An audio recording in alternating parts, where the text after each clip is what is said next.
राजाधिराज सद्गुरुनाथ महाराज की जय। श्री गुरुदेव दत्त। गुरु ब्रह्मा गुरु विष्णु गुरुदेव महेश्वरा। गुरु साक्षात परब्रह्म तस्मै श्री गुरुवे नमः। ಸದಾನಂದ ಸದ್ಗುರು ಭಾವರಾಜ ಯೋಗಿ ರಾಮನೆಂದವತರಿಸಿದೆ ಭಕ್ತರ ಉದ್ಧಾರಕ್ಕಾಗಿ. ತ್ರೈಲೋಕ್ಯದೊಡೆಯನೇ ಸದ್ಭಕ್ತರು ನಿಮ್ಮ ಕೀರ್ತಿಯ ಕೂಗಿ. ನಮಸ್ಕಾರ ಗುರುರಾಯ ಶ್ರೀ ರಾಮಚಂದ್ರ ಯೋಗಿ. ನಮಸ್ಕಾರ ಗುರುರಾಯ ಶ್ರೀರಂಗ ಯೋಗಿ. ಜಯ ಜಯ ರಘುವೀರ ಪುಂಡಲೀಕ ಪಾರ್ವತಿ ಪತೇಶ್ವರರ ಮಹಾ ರಾಜಾಧಿರಾಜ ಸದ್ಗುರುನಾಥ ಮಹಾರಾಜ್ ಕಿ ಜೈ.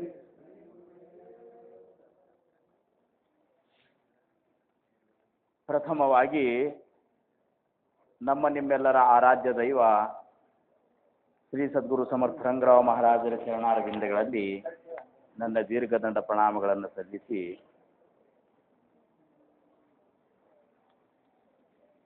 ಸಮರ್ಥರು ನಮಗಾಗಿ, ನಮ್ಮ ಜೀವನದ ಉದ್ಧಾರಕ್ಕಾಗಿ, ಆ ಪರಮಾನಂದದ ಪ್ರಾಪ್ತಿಗಾಗಿ,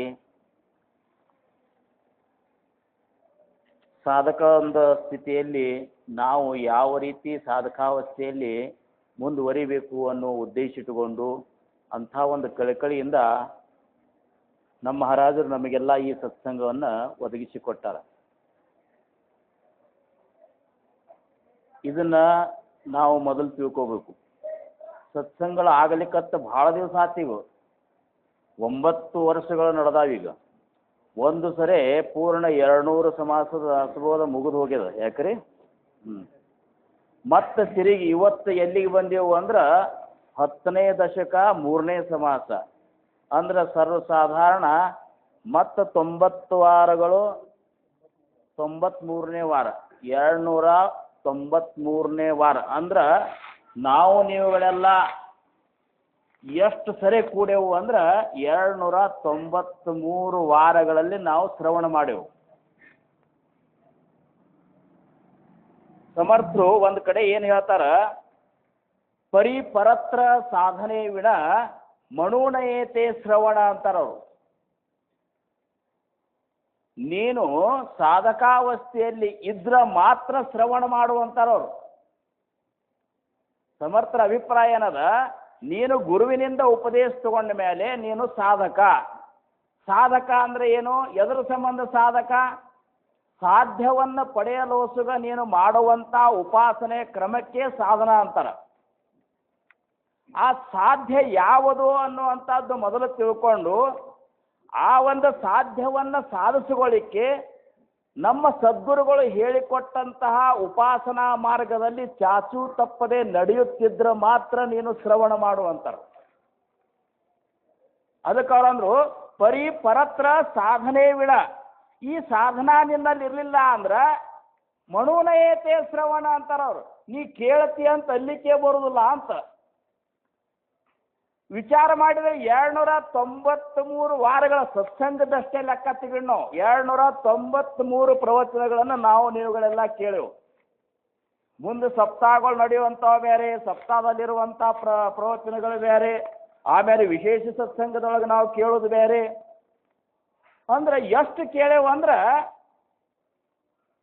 ಕೇಳೆವು, ಸಾಕಷ್ಟು ಕೇಳೆವು. ನಮ್ಮಷ್ಟು ನಮ್ಮ ಮಹಾರಾಜರ ಕೃಪೆಯಿಂದ ನಮ್ಮ ಮಹಾರಾಜರ ಬಳಗ ಕೇಳಿದಷ್ಟು ಯಾರೂ ಕೇಳಿರ್ಲಿಕ್ಕಿಲ್ಲ. ಅವ್ರಂದ್ರು ನೀ ಸಾಧಕನಾಗಿ ಕೇಳಿದೆ ಅಂದ್ರೆ ಭಾಳ ಕೇಳೋ ಅವಶ್ಯಕತೆನೂ ಇಲ್ಲ ಅಂತಾರ ಅವರು. ಅದಕ್ಕೆ ಶಿಷ್ಯನಿಗೆ ಸಂಶಯಗಳು ಈ ಅಧ್ಯಾತ್ಮದ ಒಂದು ವಿಚಾರಗಳು ಹೆಂಗವ ಅಂದ್ರೆ ನೀ ಹೆಂಗೆ ಮುಂದೆ ಹೋಗ್ತಿ ಹೆಂಗೆ ಸಂಶಯಗಳನ್ನು ಉತ್ಪತ್ತಿ ಮಾಡ್ಕೊತ ಹೋಗ್ತಿ ಹಂಗಂಗೆ ನೀ ಮತ್ತಷ್ಟು ಗೊಂದಲದಾಗಿ ಬಿದ್ದು ಬಿಡ್ತಿ ಅಂತ. ಅದು ಖರೇನೋ ಇದು ಖರೇನೋ ಅನ್ನೋ ಅಂತ ಲೆಕ್ಕಕ್ಕೆ ಬಂದು ಬಿಡ್ತದೆ ನಿಂದು. ಅದಕ್ಕೆ ಏನಂದ್ರೆ ಅವರು ಗುರು ಖರೆ, ಗುರು ಕೊಟ್ಟ ವಾಕ್ಯ ಖರೆ. ಗುರು ಕೊಟ್ಟ ವಾಕ್ಯ ಅಂದ್ರೆ ಯಾವುದು? ಸದ್ಗುರುವಿನಿಂದ ಸಿಕ್ಕಂತ ನಾಮಸ್ಮರಣೆ. ಆ ನಾಮಸ್ಮರಣೆಯನ್ನ ನೀನು ಉಪಾಸನೆ ಒಂದು ಪದ್ಧತಿ ಒಳಗೆ, ಉಪಾಸನೆ ಒಂದು ಹಾದಿ ಒಳಗೆ ಸದಾವಕಾಲವು ಸತತವಾಗಿಯೂ ನೀನು ಆ ನಾಮಸ್ಮರಣೆಯ ಚಿಂತನದೊಳಗೆ ಇದ್ದುಕೊಂಡು ಹೋದಿ ಅಂದ್ರೆ ನಿನಗೆ ಯಾವುದು ಸಾಧ್ಯ ಅನ್ನುವಂಥ ಪರಮಾನಂದದ ಪ್ರಾಪ್ತಿ ಸಿಗಬೇಕಾಗ್ಯದಲ್ಲ, ಅದು ಅಗದಿ ಸರಳಾಗಿ ಸಿಗ್ತದೆ. ಈಗ ಇವರೆಲ್ಲ ಸಮರ್ಥ ರಾಮದಾಸ್ ಮಹಾರಾಜರಿ 10ನೇ ದಶಕ 3ನೇ ಸಮಾಸದೊಳಗೆ ದೇಹ ಆಶಂಕ ನಿರೂಪಣೆ ಯಾಕೆ ನಮಗೆ ಹಾಕಿ ತಿಳಿಸಿದ್ರು ಅಂದ್ರೆ ಎಲ್ಲನೂ ತಿಳ್ಕೊಂಡಿರ್ಲಿ ಅಂತೇಳಿ ತಿಳ್ಕೊಂಡ್ರು. ಖರೆ ನಿಜವಾಗಿಯೂ ಇದ್ರದ್ದೇನು ಭಾಳ ಅವಶ್ಯಕತೆ ಇಲ್ಲ ಅಂತಾರವ್ರು. ಈಗ ಭಗವದ್ಗೀತಾದೊಳಗೆ ಏನು ಮಾಡಿದ ಕೃಷ್ಣ ಪರಮಾತ್ಮ? ಜ್ಞಾನ ಮಾರ್ಗ, ಕರ್ಮ ಮಾರ್ಗ, ಉಪಾಸನಾ ಮಾರ್ಗ ಇವನ್ನೆಲ್ಲ ಹೇಳ್ಕೊತ ಬಂದ. ಯೋಗ ಮಾರ್ಗ ಹೇಳಿದ, ಹಿಂಗೆ ಕೂಡಬೇಕು, ಇಷ್ಟೇ ಧರ್ಮದ ಹಾಸಿಗೆ ಇರಬೇಕು, ಇಷ್ಟು ಇಂಚು ಎತ್ತರ ಇರಬೇಕು, ವಾತಾವರಣ ಹಿಂಗಿರಬೇಕು, ಹಿಂಗೆ ಧ್ಯಾನಕ್ಕೆ ಕೂಡಬೇಕು, ಎಲ್ಲ ಬಹಳಷ್ಟು ಹೇಳಿದ. ಜ್ಞಾನ ಮಾರ್ಗದೊಳಗೆ ನೀ ಇದನ್ನೇ ತಿಳ್ಕೊಬೇಕಂತ ಹೇಳಿದ. ಕರ್ಮವನ್ನು ನೀನು ಹಿಂಗೆ ಮಾಡ್ಬೇಕಂತ ಹೇಳಿದ. ಹೇಳಿ ಏನು ಮಾಡಿದ? ಇದನ್ನೆಲ್ಲ ಮರಿ ಅಂದ. ಅರ್ಜುನಿಗೆ ಏನು ಹೇಳಿದ? ಈಗ ಏನು ಇಷ್ಟೋ ತನಕ ಕೇಳಿಲ್ಲ, ಇದನ್ನು ಮರಿ, ಪೂರ್ಣ ನೀ ನನಗೆ ಶರಣಾಗತನಾಗಿಬಿಡು, ನಿನಗೆ ಏನು ಕೊಡಬೇಕಲ್ಲ ಅದನ್ನು ನಾನೇ ಕೊಡ್ತೀನಿ. ಅದು ರಾಜಮಾರ್ಗ ಅಂತ ಹೇಳಿದರು. ಹಂಗ ನಾವೆಲ್ಲರೂ ರಾಜಮಾರ್ಗದ ಪಥದೊಳಗಿದ್ದೇವೆ ಖರೆ, ಆದ್ರೆ ಇವನ್ನೆಲ್ಲ ತಿಳ್ಕೋಬೇಕು. ಈಗ ಶ್ರವಣ ನಿರೂಪಣೆ ನಾವು ಓದಿದ್ದೇವಂದ್ರೆ ಏನೇನು ಶ್ರವಣ ಮಾಡ್ಬೇಕಂದ್ರೆ ಎಲ್ಲರೂ ಶ್ರವಣ ಮಾಡಬೇಕು. ಬರೀ ಅಧ್ಯಾತ್ಮ ಅಷ್ಟೇ ಅಲ್ಲಿ ಅಂತಾರವ್ರು. ಶ್ರವಣದೊಳಗೆ ನೀ ಜಗತ್ತಿನೊಳಗಿರುವಂಥ ವನಸ್ಪತಿಗಳು, ಆಯುರ್ವೇದಿಕ ಔಷಧಗಳು, ಗಿಡಮೂಲಿಕೆಗಳು, ಆಮೇಲೆ ನಾನಾ ದೇಶಗಳು, ನಾನಾ ಏನಪ್ಪಾ ಅಂದ್ರೆ ಶಾಸ್ತ್ರಗಳು, ಸಂಗೀತ, ಎಲ್ಲದರ ಜ್ಞಾನವನ್ನು ನೀನು ಶ್ರವಣ ಮಾಡಂತಾರವ್ರು. ಅದನ್ನೇ ಮಾಡ್ಕೋತ ಆಯುಷ್ಯ ಕಳಿಬೇಡ. ಶ್ರವಣ ಮಾಡೋದಿತ್ತಂದ್ರೆ ನೀ ಸಾಧಕನಾಗಿ ಸಾಧ್ಯವನ್ನು ಪಡ್ಕೋ ಇಚ್ಛೆ ಇಟ್ಟುಕೊಂಡು ಶ್ರವಣ ಮಾಡು. ಅದಕ್ಕೆ ಅವರಂದ್ರು ಪರಿಪರತ್ರ ಸಾಧನೆ ವಿಣ ಮಣುನಯತೆ ಶ್ರವಣ. ಇನ್ನ ಜೇಥೇ ನಾಹಿ ಆತ್ಮಜ್ಞಾನ ತಯಾ ನಾವು ಕರ್ಮಣ ಅಂದ್ರು. ಇನ್ನು ಹೇಳೋರು ಹೆಂಗಿರ್ಬೇಕು? ಈಗ ನಾವು ಹೇಳಿ ಕೂರ್ಸ್ಯಾರ ನಮ್ಮನ್ನ, ನಮಗೂ ಒಂದು ಪಾತ್ರತೆ ಆದಂತಾರವರು. ನೀನು ಸಾಧಕನಾಗಿರ್ಬೇಕು. ನೀನು ಸಾಧಕನಾಗಿದ್ದಿ ನಾಯಿ, ನೀನು ಹೇಳುವಂಥ ಎಲ್ಲ ವಿಷಯಗಳು ಆತ್ಮಜ್ಞಾನದ ಸುತ್ತಮುತ್ತಲೇ ಇರಬೇಕಂತಾರ. ಪರಿಪರತ್ರ ಸಾಧನೆ ವಿಣ ಮಣುನಯತೆ ಶ್ರವಣ ಜೇಥೇ ನಾಹಿ ಆತ್ಮಜ್ಞಾನ. ನೀ ಹೇಳೋದ್ರೊಳಗೆ ಆತ್ಮಜ್ಞಾನದ ವಿಷಯ ಬರಲಿಲ್ಲ ಅಂದ್ರೆ ಇದೊಂದು ನೀ ಮಾಡು ಕರ್ಮ ಅಂತ ತಿಳ್ಕೊ ಅಂತ. ಗೋಡಿವಿನ ಗೋಡಪಣ ನಾಕೇವಿನ ಸುಲಕ್ಷಣ ಅಂತಾರವ್ರು. ನೀ ಪ್ರವಚನ ಮಾಡ್ಲಿಕ್ಕತ್ತಿ ಯಾವುದನ್ನು ಹೇಳಬೇಕು ಬಿಟ್ಟು ಅದನ್ನ ಮತ್ತೊಂದು ಹೇಳ್ಕೊತ ಕೂತ್ರ, ಕಾಗಿ ಗುಬ್ಬಿ ಕತ್ತಿ ಹೇಳ್ಕೊತ ಕೂತು ಬಿಟ್ಟೆ ಅಂದ್ರೆ ಅದಕ್ಕೆ ಅವ್ರಂದ್ರು ರುಚಿ ಇರ್ಲಾರ್ದ ವಸ್ತುವಿನ ಒಳಗೆ ಇರುವಂತ ರುಚಿಯ ಬಗ್ಗೆ ವರ್ಣನ ಮಾಡಿ ಏನು ಮಾಡೋ? ಆತ್ಮಜ್ಞಾನದ ವಿಚಾರ ಇರ್ಲಾರ್ದ 108 ಉಳಿಸಿದ್ದು ಹೇಳ್ಕೊತ ಕೂತ್ರ. ಅದಕ್ಕೆ ಇದ್ರಾಗ ಒಂದು ಏನಪ್ಪ ಅಂದ್ರೆ ಕರಂತ ಪರೀಕ್ಷಾ ನಿರೂಪಣ ನಾಮ ಅಂತೇಳಿ ಒಂದು ಸಮಾಸ ಮಾಡ್ಯಾರ ಅವ್ರು.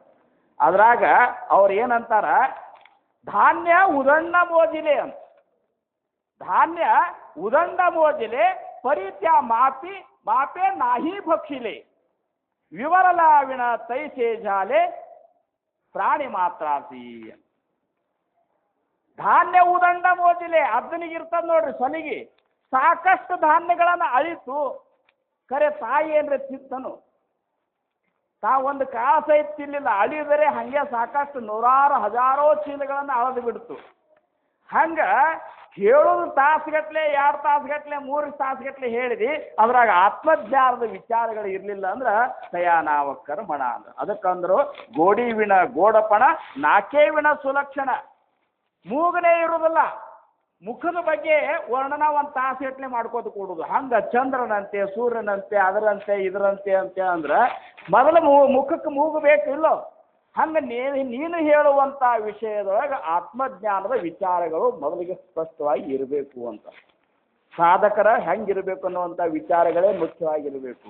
ಇವತ್ತಿನೇನು ದೇಹ ಆಶಂಕಾ ನಿರೂಪಣೆ. ಹೋದ್ಸಲ ನಮ್ಮ ಸೆಟ್ರಲ್ಲಿ ಭಾಳ ಸುಂದರವಾಗಿ ಹೇಳಿದರು.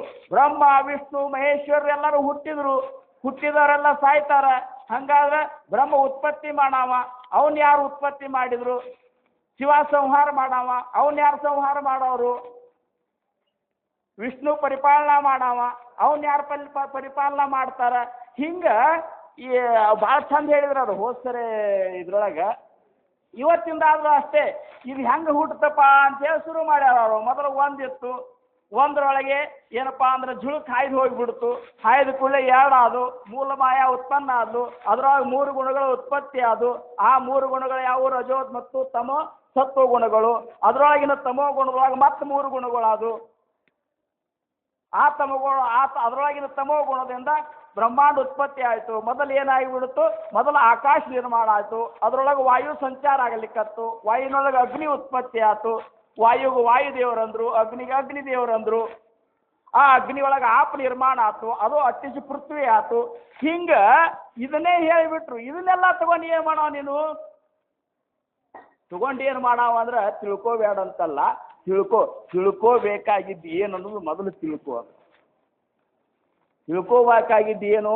293 ಪ್ರವಚನಗಳನ್ನು ಕೇಳೋ ನಾವು. ಸರ್ವಸಾಧಾರಣ ದಾಸಬೋಧ ಎಲ್ಲ ಸಮಾಸದ ಬಗ್ಗೆ ಚಟ್ರಂತರೂ 1 ವಾರಗಟ್ಟಲೆ ಅದನ್ನ ಅಭ್ಯಾಸ ಮಾಡ್ಕೊಂಡು ಬಂದ ಅಗದಿ ಪ್ರತಿಯೊಬ್ಬರಿಗೂ ತಿಳಿ ಹೇಳಬೇಕು ಅನ್ನುವಂಥ ದೊಡ್ಡ ಶ್ರಮ ತಗೊಳಿಕತ್ತಾರ ಅವರು. ಅಂಥ ಎಲ್ಲ ಪ್ರವಚನ ಕೇಳಿ ಸಹಿತ ಏನು ಬದಲಾವಣೆ ಆಗ್ಯದ ಅನ್ನುವಂಥದ್ದು ಒಮ್ಮೆ ಹೊಕ್ಕು ನೋಡ್ಬೇಕು ನಾವು. ಏನು ಬದಲಾವಣೆ ಆಗ್ಯದಪ್ಪ? ನಾವು ನಮ್ಮನ್ನು ನಾವು ಹೊಕ್ಕು ನೋಡ್ಬೇಕು. ಯಾರು ಅನ್ನುವಂಥ ಪ್ರಶ್ನೆನೇ ಇಲ್ಲಿಗ. ಯಾಕಂದ್ರೆ ನೀವು ಮಾಡಿದ್ರೆ ನಿಮಗೆ, ನಾ ಮಾಡಿದ್ರೆ ನನಗೆ. ಮತ್ತು ನಾ ಎಷ್ಟು ಮಾಡಿನೋ ಅಂತದ್ದು ನಾನೇ ನೋಡಿದಾಗೆ ಗೊತ್ತಾಗೋದು. ಎಷ್ಟು ಮಾಡ್ಲಿಕ್ಕತ್ತೀನಿ? ನನ್ನಂತಲ್ಲೇ ವಿಷಯಗಳ ಮೇಲಿನ ಮೋಹ ಎಷ್ಟು ಕಡಿಮೆ ಆಗ್ಯದ? ವಾಸನೆಗಳು ಎಷ್ಟು ಕಡಿಮೆ ಆಗ್ಯಾವ? ಅಹಂಕಾರ ಹೋಗ್ಯದನು? ಉದಾರ್ತನ ಬಂದದನು? ಭೂತದಯ ಪ್ರಾಪ್ತ ಆಗ್ಯದನು? ಕ್ಷಮಾ ಗುಣ ಬಂದವನು? ಕ್ಷಮಾ ದಯ ಶಾಂತಿ ಇವೆಲ್ಲ ನನ್ನಂತಲ್ಲಿ ಉತ್ಪತ್ತಿ ಆಗ್ಲಿಕ್ಕತ್ತವನು? ನಾನು ಮನೆಯೊಳಗೆ ಸಮರ್ಥ ಹೇಳಿದ ಉಪಾಸನೆಯನ್ನು ಸರಿಯಾದ ರೀತಿ ಮಾಡ್ಲಿಕ್ಕತ್ತನೇನು? ಟಿ ವಿ ನೋಡೋದು ಕಡಿಮೆ ಮಾಡಿನೇನು? ಗ್ರಂಥಗಳ ಶೋಧ ಮಾಡ್ಲಿಕ್ಕತ್ತನೇನು? ಒಂದೇ ಜಾಗದಾಗ ಕೂತು ನಾಮಸ್ಮರಣೆ ಮಾಡ್ಲಿಕ್ಕತ್ತನೇನು? ಪ್ರಪಂಚದ ಮೇಲೆ ಮೋಹ ಕಡಿಮೆ ಆಗ್ಯದೋ ಇಲ್ಲೋ? ಇವನ್ನೆಲ್ಲನೂ ನಾವು ನೋಡಿಕೊಂಡು ನಿಜವಾಗಿಯೂ 24 ತಾಸಿನಾಗ ನಾವು ಎಷ್ಟು ಸಾಧನ ಮಾಡ್ಲಿಕ್ಕತ್ತೇವೆ ಹಂಗಾರ? 293 ಸತ್ಸಂಗದೊಳಗೆ ನಾವು ಅಡ್ಡಾಡಿ ತಿರುಗಾಡಿ ನಾವು ಸಾಧನ ಎಷ್ಟು ಮಾಡ್ಲಿಕ್ಕತ್ತೇವೆ ಹಂಗಾರ? 1 ತಾಸು ಮಾಡ್ಲಿಕ್ಕತ್ತೇವೆ, ಅರ್ಧ ತಾಸು ಮಾಡ್ಲಿಕ್ಕತ್ತೇವೆ, 2 ತಾಸು ಮಾಡ್ಲಿಕ್ಕತ್ತೇವೆ, 3 ತಾಸು ಮಾಡ್ಲಿಕ್ಕತ್ತೇವೆ. ಒಬ್ಬರಿಗೊಬ್ಬರು ಶೋಧ ಮಾಡಿದ್ರೆ ಭಾವಸಾಹೇಬ್ ಮಹಾರಾಜರಂತರೂ ತಮ್ಮ ಸಂಪ್ರದಾಯದೊಳಗೆ ನಿಯಮ ಹಾಕಿಬಿಟ್ರು ಅವರು. ಸಾಧಕನಾದವ ಮುಂಜಾನೆ 1 ತಾಸ, ಮಧ್ಯಾಹ್ನಕ್ಕೆ 1 ತಾಸ, ಸಂಜೆಗೆ 1 ತಾಸ, 3 ತಾಸು ಅಂತರೂ ಮಾಡಲಿಕ್ಕೆ ಬೇಕಂದ್ಬಿಟ್ರು. ಹಂಗೆ ಪ್ರಮಾಣ ತಗೊಂಡೇ ಹೇಳ್ತಿದ್ರು ಅವರು. ಮೊದಲಿಗೆ ಧನದ ಮೇಲೆ ಸ್ತ್ರೀ ಮೇಲೆ ಇವನ್ 2 ನೀನು ತುಚ್ಛ ಅಂತೇಳಿ ನೀನು ಅವನು ದೂರ ಸರಿಸಿದ ಮೇಲೆ ನಿನಗೆ ಉಪದೇಶ ಕೊಡ್ತಂತಿದ್ರು ಅವರು. ನೀ ದೂರ ಸರಿಸಿ ಅಂದ್ರೆ ತಗೋ ಉಪದೇಶ ತಗೊಂಡ ಮೇಲೆ 3 ತಾಸು ಸಾಧನ ಮಾಡಲಿಕ್ಕೆ ಬೇಕು. 3 ತಾಸು ಬಿಡು. ನಾವು 2 ತಾಸರೆ ಮಾಡ್ಲಿಕ್ಕತ್ತೇವ ನಾವೆಲ್ಲರೂ? ಇಲ್ಲ. 1 ತಾಸರೆ ಮಾಡ್ಲಿಕ್ಕತ್ತೇವನು? ಇಲ್ಲ. ಅರ್ಧ ತಾಸ, 15 ನಿಮಿಷ ಹಿಂಗೆ ವಿಚಾರ ಮಾಡಿದ್ರೆ ಕಲ್ಪನಾ ಮಾಡ್ಕೊಂಡೇವ ಅಂದ್ರೆ ಬದಲಾವಣೆ ಎದರಿಂದ ಆಗ್ತದಲ್ಲ ಅದ್ರ ಕೊರತೆ ನಮಗೆ ಕಂಡು ಬರ್ತದೆ. ಹೇಳೋದು ಕಡಿಮೆ ಇಲ್ಲ, ಹೇಳೋದು ಕಡಿಮೆ ಇಲ್ಲ, ಹಾಡೋದು ಕಡಿಮೆ ಇಲ್ಲ, ಬಾರಿಸೋದು ಕಡಿಮೆ ಇಲ್ಲ. ಇವೆಲ್ಲನೂ ಯಾವುದಕ್ಕೆ ಸಾಧ್ಯಕ್ಕೆ ಸಾಧನಾ ರೂಪದಿಂದ ಇರುವಂಥವು ಮಾತ್ರ ಹೊರತಾಗಿ ಸಾಧ್ಯ ಆಗುವುದು ನಾಮಸ್ಮರಣೆಯಿಂದ. ಸಾಧ್ಯ ಆಗುವುದು ನಾಮಸ್ಮರಣೆಯಿಂದ ಅಂತಾರ. ಆ ನಾಮಸ್ಮರಣೆ ಬಗ್ಗೆ ನಾವು ಎಷ್ಟು ಪ್ರೇಮ ನಮ್ಮಲ್ಲಿ ಉತ್ಪತ್ತಿಯಾಗಿದೆ. ನಾಮಸ್ಮರಣೆ ಕೂತ್ಕೊಳ್ಳೆ ಮನ ಸ್ಥಿರವಾಗಿ ನಿಂದಿರ್ಲಿಕ್ಕತ್ತದನು, ಇನ್ನ ಮನಸ್ಸು ಚಂಚಲ ಆಗಲಿಕ್ಕತ್ತದನು. ಯಾಕೆ ಚಂಚಲ ಆಗಲಿಕ್ಕತ್ತದ? ಉಪಾಧಿಗಳು ಕಡಿಮೆ ಮಾಡ್ಕೊಂಡೇವನು. ಇವನ್ನೆಲ್ಲನೂ ನಾವೇ ಪ್ರಶ್ನೆ ಹಾಕೋಬೇಕು. ನಾವೇ ಪ್ರಶ್ನೆ ಹಾಕ್ಕೊಂಡು ಬದಲಾವಣೆ ಅನ್ನುವಂಥದ್ದು ನಾಮಸ್ಮರಣೆಯಿಂದ ಆಗ್ತದೆ ಅಂತೇಳಿ ಸಮರ್ಥರು ಅದನ್ನು ಸಿದ್ಧ ಮಾಡಿ ತೋರಿಸ್ಯಾರ. ಯಾಕಂದ್ರೆ ನಮ್ಮ ಮಹಾರಾಜರ ಜೀವನವನ್ನು ನಾವು ನೋಡಿದೇವಂದ್ರೆ ಅವರು ನಾಮದ ಹೊರತಾಗಿ ಮತ್ತೊಂದು ಏನೂ ಮಾಡಲಿಲ್ಲ. ನಾಮಸ್ಮರಣೆಯಿಂದ ಹೊರತಾಗಿ ಏನೂ ಮಾಡಲಿಲ್ಲ. ಏನೆಲ್ಲವನ್ನು ಪಡ್ಕೊಂಡು ನಮಗೆಲ್ಲರಿಗೂ ಆಧಾರಭೂತರಾದರು. ನಮಗೇನು ಹೇಳಿದ್ರು ಅವರು? ನಿಮಗೂ ಅದನ್ನೇ ಕೊಟ್ಟನಿ, ನೀವು ಅದನ್ನೇ ಅನುಭವಿಸಬೇಕು ಅಂತ ಹೇಳಿ ಕೊಟ್ಟರು. ಅಂದಾಗ ನಾವು ನಾಮಸ್ಮರಣೆ ಒಳಗೆ ಬಹಳಷ್ಟು ಸಮಯವನ್ನು ಕಳಿಬೇಕು. ದೇಹ ಆಶಂಕ ನಿರೂಪಣೆ ಅಂದರೆ ಇಷ್ಟೇ. ಶಿಷ್ಯನಿಗೆ ಶಂಕೆ ಮೂಡ್ಯದ, ಈ ದೇಹ ಇದು ಹೆಂಗೆ ಉತ್ಪತ್ತಿ ಆಯ್ತು ಅನ್ನುವಂಥರ ಬಗ್ಗೆ, ಅದ್ರ ಬಗ್ಗೆ ಇನ್ನು ಈ ಸಮಾಸಗಳು ಹಾಗೆ ಮುಂದುವರಿತಾವೆ. ಅವು ಮುಂದುವರೆದಾಗ ಮತ್ತೆ ಸೆಟ್ರು ಅದ್ರ ಬಗ್ಗೆ ಮತ್ತೆ ವಿವರಣ ಮಾಡಿ ಹೇಳ್ತಾರೆ. ಇಷ್ಟೇ ಹೆಂಗೆ ಉತ್ಪತ್ತಿ ಆಯ್ತು. ತಿನಿಲೋಕ ಜೇತೋನಿ ನಿರ್ಮಾಣ ಜಾಲೆ ತಯಾದೇವರಾಯಾಸಿ ಕೋಣಿನ ಬೋಲೆ ಅಂತಾರು. ಈ ಮೂರು ಲೋಕಗಳು ಹೆಂಗೆ ಉತ್ಪತ್ತಿ ಆದವು, ಯಾರಿಂದ ಉತ್ಪತ್ತಿ ಆದವು ಅನ್ನುವಂಥದ್ದು ಆ ಮುಖ್ಯ ದೇವರನ್ನು ಬಿಟ್ಟೇ ಬಿಟ್ಟಾರ. ಉಳ್ಕಿದ್ದೆಲ್ಲ ಬೇಕಾದಷ್ಟು ಹೇಳ್ತಾರಂತಾರೋ. ತಿನಿಲೋಕ ಜೇತೋನಿ ನಿರ್ಮಾಣ ಜಾಲೆ ತಯಾದೇವರಾಯಾಸಿ ಕೋಣಿನ ಬೋಲೆ ಜಗಿ ಥೋರಲಾ ದೇವತೋ ಚೋರಲಾಸೆ ಅಂತ. ಇಂಥ ದೇವಾದಿದೇವ ಸದ್ಗುರುನಾಥ ಗಪ್ಪಾಗೆ ಉಳಿದ್ಬಿಟ್ಟಾನ. ಹಂಗೆ ಏನಪ್ಪ ಅಂದ್ರೆ ಅವನ ಬಗ್ಗೆ ಹೇಳೋರೇ ಇಲ್ಲ. ನಿಜವಾಗಿಯೂ ಗುರು ಏನಪ್ಪ, ಗುರುವಿನ ಬಗ್ಗೆ ನಾವು ಏನು ತಿಳ್ಕೊಂಡೆವು? ಸ್ವಲ್ಪ ಇವತ್ತು ವಿಷಯಾಂತರ ಆಗ್ಬೋದು, ಕೆಲವೊಬ್ಬರು ಕಲ್ಪನಾ ಮಾಡ್ಬೋದು, ಹಿಂಗ್ಯಾಕಪ್ಪ ಇದ್ರ ಬಗ್ಗೆ ಯಾಕೆ ಹೇಳವಲ್ರು, ಇದ್ರ ಬಗ್ಗೆ ಯಾಕೆ ಹೇಳಲಿಕ್ಕತ್ತಾರ ಅಂತೇಳಿ. ಅದ್ರ ಬಗ್ಗೆ ಇವ್ರು ಹೇಳ್ತಾರೆ ಶೆಟ್ರು. ನಾನು ಹೇಳ್ತೀನಿ, ಯಾಕಂದ್ರೆ ಓದ್ಕೊಂಡು ಅವ್ರ ಬಾಯಲ್ಲಿ ಅದನ್ನು ಕೇಳಬೇಕು. ನಿಜವಾಗಿ ಇವತ್ತು ಇದನ್ನು ಅವರೇ ಹೇಳಬೇಕಾಗಿತ್ತು. ಅವ್ರು ಅದಕ್ಕಾಗಿ ಇದು ಅದ, ಅವ್ರಿಗೆ ಏನಂದ್ರೆ ಶ್ರಮ ಅದ. ಅಗ್ರಿ ಏನಪ್ಪ ಅಂದ್ರೆ ನಿವಾಂತ ಅದ, ವಾರಗಟ್ಲೆ ಅದನ್ನ ಶೋಧ ಮಾಡ್ಲಿಕ್ಕೆ ಸಮಯ ಅದ. ನಾವು ಹೊಂಟ್ರೆ ಬಸ್ ಸ್ಟ್ಯಾಂಡ್ನಾಗ ಕೂತು ಮಂದಿ ಜೋಡಿ ತಲೆ ಕೆಡಿಸ್ಕೊಳ್ಳೋರು, ಆ ಸಮಾಸದ ಬಗ್ಗೆ ತಲೆ ಕೆಡಿಸ್ಕೊಳ್ಳಿಕ್ಕೆ ನಮಗೆ ಸಮಯ ಇರ್ತದೆ. ಆದ್ರೆ ಇಷ್ಟು ಮಾತ್ರ ಖರೆ, ಯಾಕ್ರೆ ಹೆಂಗೆ ಉತ್ಪತ್ತಿ ಆಯ್ತು ಅನ್ನುವಂಥದ್ರ ಬಗ್ಗೆ ಸ್ವಲ್ಪ ನಾನು ನಿಮಗೆ ಹೇಳಿನಿ. ನಿಜವಾಗಿಯೂ ಆ ದೇವಾದಿ ದೇವ ಸದ್ಗುರುನಾಥ ಅನ್ನುವಂಥದ್ದನ್ನು ಯಾರೂ ಹೇಳುವುದಿಲ್ಲ. ಸದ್ಗುರುನಾಥ ನಮಗೆ ಸಿಕ್ಕಾನೆ ಕರೆ. ಸದ್ಗುರುನಾಥ ಎಂಥವ ಅನ್ನುವಂಥದ್ದು ಪಕ್ಕ ತಿಳ್ಕೊಂಡಿಲ್ಲ ನಾವು. ಸಮರ್ಥ ರಾಮದಾಸ್ ಮಹಾರಾಜರು ಸದ್ಗುರುನಾಥನ ಏನಪ್ಪ ಅಂದ್ರೆ ಸದ್ಗುರು ಸ್ತವನ ಅಂತ ಒಂದು ಸಮಾಸ ಮಾಡ್ಯಾರ. ಯಾವುದು? ದಶಕ 1 ಸಮಾಸ 4 ಸದ್ಗುರು ಸ್ತವನ ಅಂತ ಹೇಳಿ ಮಾಡ್ಯಾರ. ಅವ್ರೇನು ಮಾಡಿದ್ರು? ಮೊದಲ ಗ್ರಂಥಾರಂಭ ಲಕ್ಷಣ ಹೇಳಿದ್ರು, ಗಣೇಶನ ಸ್ತವನ್ನು ಸರಳ ಮಾಡಿಬಿಟ್ರು, ಶಾರದಾ ಸ್ತವನನ್ನು ಸರಳ ಮಾಡಿಬಿಟ್ರು, ಎಲ್ಲ ವರ್ಣನ ಮಾಡಿ. ಯಾವಾಗ ಸದ್ಗುರುವಿನ ಸ್ತವನ ಬಂತಲ್ಲ ಆವಾಗ ಸಮರ್ಥರಿಗೆ ಸಮಸ್ಯೆ ಆಗಿಬಿಡ್ತದು. ರಾಮದಾಸ್ ಮಹಾರಾಜರಿಗೆ ಗಣೇಶನ ಸರಳ ಮಾಡಿಬಿಟ್ರು. ಅವರು ದೊಡ್ಡ ಹೊಟ್ಟೆದ, ಹಂಗದ, ಸೊಂಡದ, ಹಿಂಗದ, ಮೋದಕ ಪ್ರಿಯ ಅದು ಇದು ಅಂತ ವರ್ಣನ ಮಾಡಿಬಿಟ್ರು. ಕೊಳನಿಗೆ ಹೆಜ್ಜಿ ಗಿಜ್ಜಿ ಅಂತೇಳಿ ಶಾರದನ್ನು ವರ್ಣ ಮಾಡಿದ್ರು. ಸದ್ಗುರುನಾಥನನ್ನು ವರ್ಣ ಮಾಡಲಿಕ್ಕೆ ಸಮರ್ಥರಿಗೆ ಸಮಸ್ಯೆ ಆತಂತ ನೋಡಿ. ಅದಕ್ಕೆ ಅವ್ರು ಮೊದಲನೇ ಓವಿ ಏನಂದ್ಬಿಟ್ರು ಅವರು? ಆತ ಸದ್ಗುರು ವರ್ಣವೇನ ಅಂದ್ರವ್ರು. ಈಗ ಸದ್ಗುರುಗಳನ್ನ ವರ್ಣನ ಮಾಡಲಿಕ್ಕೆ ಆಗುವುದಿಲ್ಲ ಅಂತಂದ್ರು. ವರ್ಣ ಮಾಡಲಿಕ್ಕೆ ಕೂತಾರ. ಹೇಳೋದು ಹೆಂಗೆ ಹೇಳ್ತಾರ? ಆತ ಸದ್ಗುರು ವರ್ಣವೇನ, ಈಗ ಸದ್ಗುರುಗಳನ್ನು ವರ್ಣ ಮಾಡ್ಲಿಕ್ಕೆ ನನಗೆ ಆಗುದಿಲ್ಲಪ್ಪ ಅಂದ್ರು. ಅದ ಹೆಂಗಂದ್ರ ದೇಥೆ ಮಾಯಾ ಸ್ಪರ್ಶೂ ಸಕೇನ ಅಂದ್ರೆ ಎಲ್ಲಿ ಮಾಯೇನೇ ಸ್ಪರ್ಶ ಆಗುವುದಿಲ್ಲ, ಮತ್ತು ಅವ್ನು ಹೆಂಗೆ ವರ್ಣ ಮಾಡಲಿ? ತೇ ಮಜ ಅಜ್ಞಾನ, ತೇ ಸ್ವರೂಪ ಮಜ ಅಜ್ಞಾನ ಕಾಯ ಕಳೆ ಅಂದ್ರು. ಅಂಥ ಸ್ವರೂಪ ಮಾಯೆಯೇ ಸ್ಪರ್ಶ ಆಗಲಾರ್ದಂಥ ಆ ಸದ್ಗುರುಗಳನ್ನ, ಆ ಸ್ವರೂಪವನ್ನ ನನ್ನಂಥ ಅಜ್ಞಾನಿಗೆ ಹೆಂಗೆ ತಿಳಿತದ? ಅದಕ್ಕೆ ನಾವು ವರ್ಣನ ಮಾಡುವುದಿಲ್ಲ. ವರ್ಣನ ಮಾಡು ಸದ್ಗುರು ಸ್ತವನ ಅಂತ ಹೆಸರಿಟ್ಟಾರ. ಮೊದಲಿಗೆ ಅಂತಾರ ನನಗೆ ಸದ್ಗುರುಗಳು ವರ್ಣನ ಮಾಡ್ಲಿಕ್ಕೆ ಸಾಧ್ಯ ಇಲ್ಲ. ನ ಕಳೆ ನೇತಿ ನೇತಿ ಐಸೆ ಬೋಲತಸೆ ಶ್ರುತಿ ಅಂತಾರ ಅವರು. ನನಗೆ ಗೊತ್ತಾಗುದಿಲ್ಲ, ನನಗೆ ತಿಳಿದಿಲ್ಲ ಅಂತೇಳಿ ಶ್ರುತಿಗಳು ಹೇಳಲಿಕ್ಕತ್ತಾವ. ತೇ ಮಗ ಮಂದಮತಿ ಪವಾನೇಲ ಕೋಟೆ ಅಂತ. ವೇದಶಾಸ್ತ್ರಗಳು ನ ಕಳೆ ನೇತಿ ಅನ್ನುವಂತಾಗ ತೇ ಮಗ ಮಂದಮತಿ ಪವಾಡೇಲ ಕೋಟೆ ನನಗೆ ಹೆಂಗೆ ಸಾಧ್ಯ ಆಗ್ತದೆ? ಮದ ನ ಕಳೆ ಹಾ ವಿಚಾರು ಅಂತಾರೆ ನೋಡ್ರಿ. ಹೆಂಗ ನನಗಿದು ತಿಳಿ ಮಾತಲ್ಲ. ಸದ್ಗುರುನಾಥನ ವರ್ಣ ಮಾಡೋದು ನನಗೆ ತಿಳಿ ಮಾತಲ್ಲ. ಮಗ ನ ಕಳೆ ಹಾ ವಿಚಾರು ಗುರುನಿ ಮಾಜ ನಮಸ್ಕಾರು. ದೂರದಿಂದಲೇ ನಿನಗೆ ನಮಸ್ಕಾರ ಸದ್ಗುರುನಾಥ. ಗುರುದೇವ ಪೈಲಪಾರೋ ಪಾವವೈ ಮಜ. ನೋಡ್ರಿ, ಸಮರ್ಥ ರಾಮದಾಸ್ ಮಹಾರಾಜ ನಮಗೆ 200 ಸಮಾಸದ ಗ್ರಂಥ ಕೊಟ್ಟಾರ.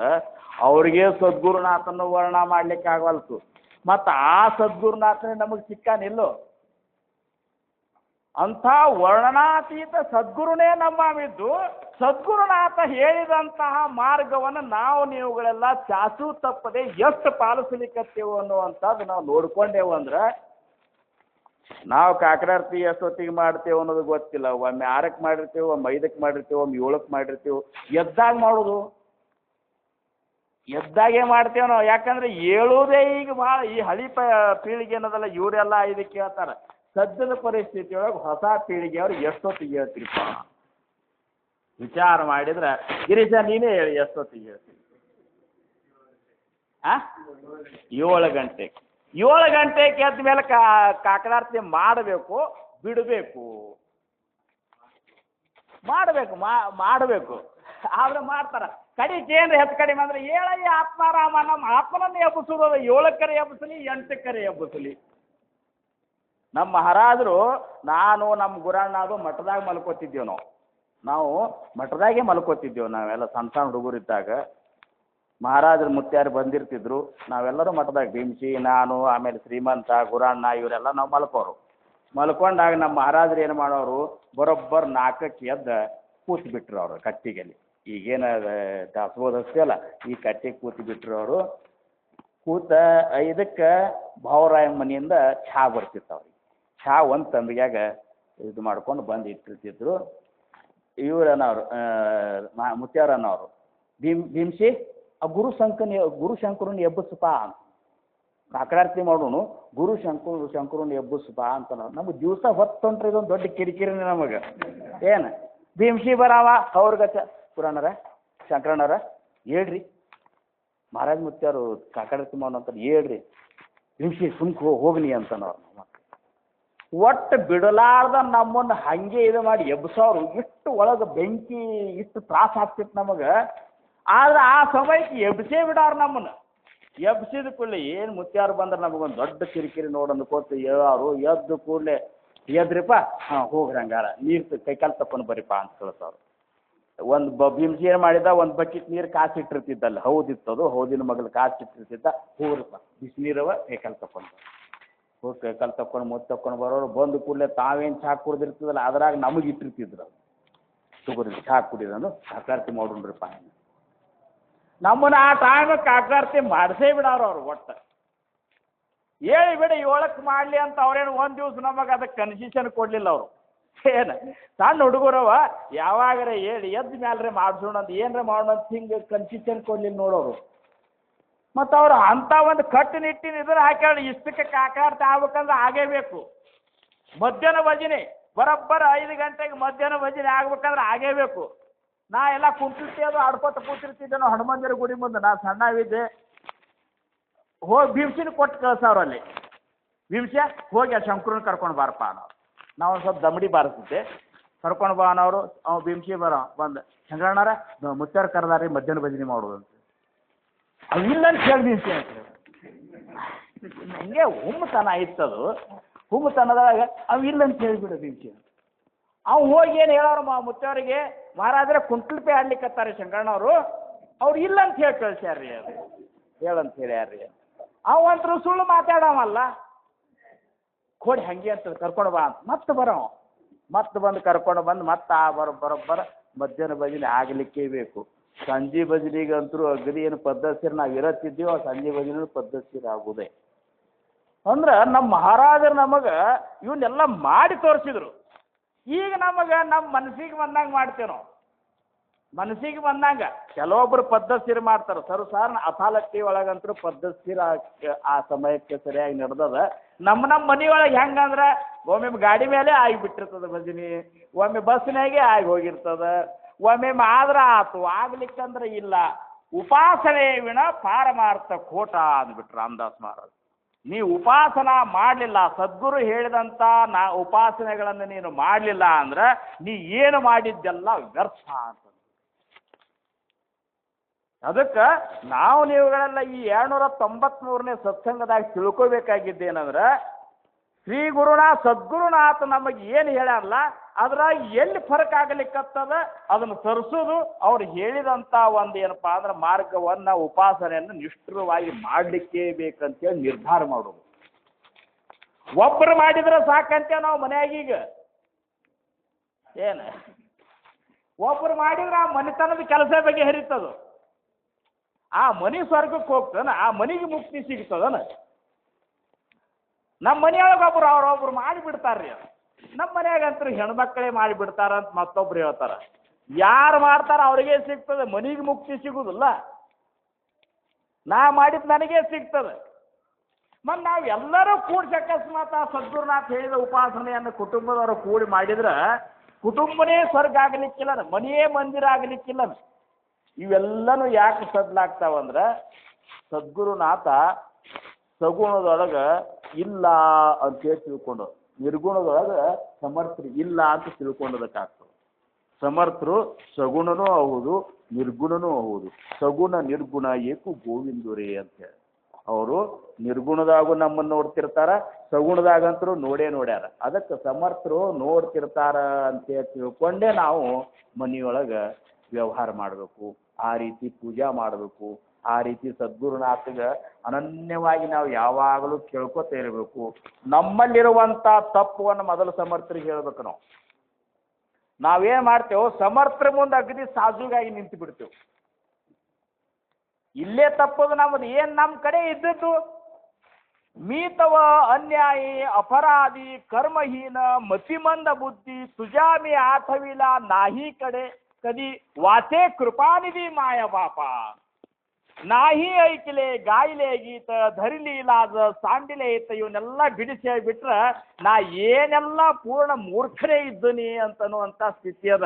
ಅದ್ರಾಗ ಏನು ಹೇಳ್ಯಾರ ಅದೆಲ್ಲ ನಾವು ವಿದ್ಯಾವಂತ ತಿಳ್ಕೊಂಡು ಸಮರ್ಥರಿಗೆ ಗುರುನಾಥ ನನ್ನ ಕಡೆ ಅದು ಆಗವಾಲ್ತು, ಇದು ಆಗವಾಲ್ತು, ನನ್ನಂತಲ್ಲಿ ಇದು ಹೋಗ್ವಾಲ್ತು, ಇನ್ನೂ ಅಹಂಕಾರದ, ಇನ್ನೂ ಏನಪ್ಪ ಅಂದ್ರೆ ನನಗೆ ಪ್ರಪಂಚದ ಮೇಲೆ ಮೋಹದ, ಹೆಂಗರೆ ಮಾಡಿ ನನ್ನ ಪಾರ ಮಾಡಪ್ಪ ತಂದೆ, ನಿನ್ನ ಉಡಿಯೋದಾಗಿ ಬಿದ್ದೀನಿ, ನೀನಿಲ್ದ ನನಗೆ ಅನ್ಯ ಗತಿ ಯಾರಿದ್ದಾರ, ನೀನೇ ಗತಿ, ನೀನೇ ಮತಿ, ನೀನೇ ದೇವ, ನಿನ್ನ ಹೊರತು ಅನ್ಯತ್ರ ದೈವಗಳ ನಾನರಿ. ಹೀಗೆಲ್ಲ ನಾವು ಕಣ್ಣಾಗ ದಳ ದಳ ನೀರು ತಂದು ಅಕಸ್ಮಾತ್ ಸದ್ಗುರುನಾಥಿಗೆ ಬೇಡ್ಕೊಂಡೇವು ಅಂದ್ರೆ ಮನ ಪರಿವರ್ತನೆ ಆಗ್ತದೆ, ಬುದ್ಧಿ ಶಾಂತ ಆಗ್ತದೆ, ಮನಸ್ಸು ಚಿತ್ತ ಏಕ್ದಮ್ ನಿರ್ಮಲ ಆಗ್ತದೆ.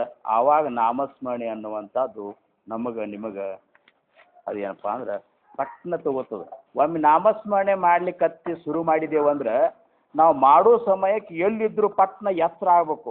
ಯಾವಾಗ ಮನೆಗೆ ಹೋಗಿನೋ, ಯಾವಾಗ ನಾಮಸ್ಮರಣೆ ಕೂತನೋ ಅಂಥೇಳಿ ಮನಸ್ಸು ತವಕು ಪಡ್ಲಿಕ್ಕತ್ತು ಅಂದ್ರೆ ನಾಮದ ರುಚಿ ನಮಗೆ ಹತ್ಲಿಕ್ಕತ್ತದ ಅಂಥೇಳಿ ತಿಳ್ಕೋಬೇಕು. ಹಂಗೆ ಅದ್ರೊಳಗೆ ರುಚಿ ಸೇರಿಸಿ ರುಚಿ ಮಾಡಿಕೊಂಡು ನಾವು ನಾಮಸ್ಮರಣೆ ಮಾಡಿದೆವು ಅಂದ್ರೆ ಮಾತ್ರ 293 ಸತ್ಸಂಗದೊಳಗೆ ನಾವು ಶ್ರವಣ ಮಾಡಿದ್ದು ಸಾರ್ಥಕ ಆಗ್ತದೆ. ನಾವು ನೀವುಗಳೆಲ್ಲ ನಮ್ಮ ಮಹಾರಾಜರ ಜೋಡಿ ಇದ್ದವ್ರಂತರೂ ಮಾಡ್ಕೊತಾನೆ ಇದ್ದಾರೆ, ಅವ್ರಿಗೇನು ಹೇಳೋ ಪ್ರಶ್ನೆನೇ ಇಲ್ಲ. ಈ ಹೊಸ ಪೀಳಿಗೆಯನ್ನು ಉಪದೇಶ ತೊಗೊಂಡದಲ್ಲ, ನನಗನ್ಸಿದ ಮಟ್ಟಿಗೆ ನಮ್ಮ ಎದುರಿಗೇನ ಅಗದಿ ಶ್ರೇಷ್ಠ ಇದ್ದಾರೆ ಅವರು. ಏನು ಹಿಂದೆ ಏನು ಸಮರ್ಥರಿಗೆ ಗೊತ್ತಾ, ಅದಕ್ಕೆ ಸಮರ್ಥರು ಅವರಿಗೂ ಸದ್ಬುದ್ಧಿ ಕೊಡಲಿ, ಅವರು ಎಲ್ಲ ನಾಮಕ್ಕಾಗಿ ತಮ್ಮ ಜೀವನ ಇಡಲಿ, ಸಮರ್ಥರು ಮಾಡಿದ ಉಪಕಾರ ನೆನೆಸ್ಕೊಳ್ಳಿ. ನಾವು ನೀವುಗಳೆಲ್ಲ ಇಂಥ ಒಂದು ಸತ್ಸಂಗದ ಮುಖೇನ ಆ ಪರಮಾನಂದದ ಅನುಭೂತಿಯನ್ನು ಅನುಭವಿಸೋಣ ಅಂತ ಹೇಳ್ಕೊತ ನನ್ನ ಯಾರು